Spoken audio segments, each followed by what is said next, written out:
വീണ്ടും ചരിത്രം കുറിക്കുകയാണ് മോദി. ഏറ്റവും കൂടുതൽ വിദേശ പാർലമെന്റുകൾ ഭാരതത്തിന്റെ ശബ്ദമായതും പ്രധാനമന്ത്രി നരേന്ദ്രമോദിയാണ്. വിദേശ പാർലമെന്റുകൾ 14ഓളം പ്രസംഗമാണ് അദ്ദേഹം നടത്തിയിട്ടുള്ളത്.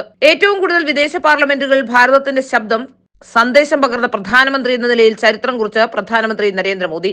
ഇതിനകം 14 വിദേശ രാജ്യങ്ങളുടെ പ്രത്യേക പാർലമെന്റ് സമ്മേളനങ്ങളെയാണ് മോദി അഭിസംബോധന ചെയ്തത്. ഏറ്റവും ഒടുവിൽ ഇന്നലെ കരീബിയൻ രാജ്യങ്ങളിലെ സന്ദർശനത്തിനിടെ ഗയാന പാർലമെന്റിന്റെ പ്രത്യേക സമ്മേളനത്തിലും പ്രസംഗിച്ചു.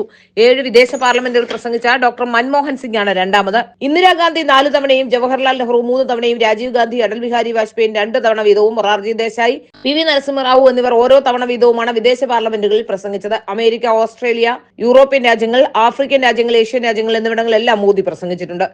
2016-ലും 2023-ലും US കോൺഗ്രസിന്റെ സംയുക്ത സമ്മേളനങ്ങളെ മോദി അഭിസംബോധന ചെയ്തു.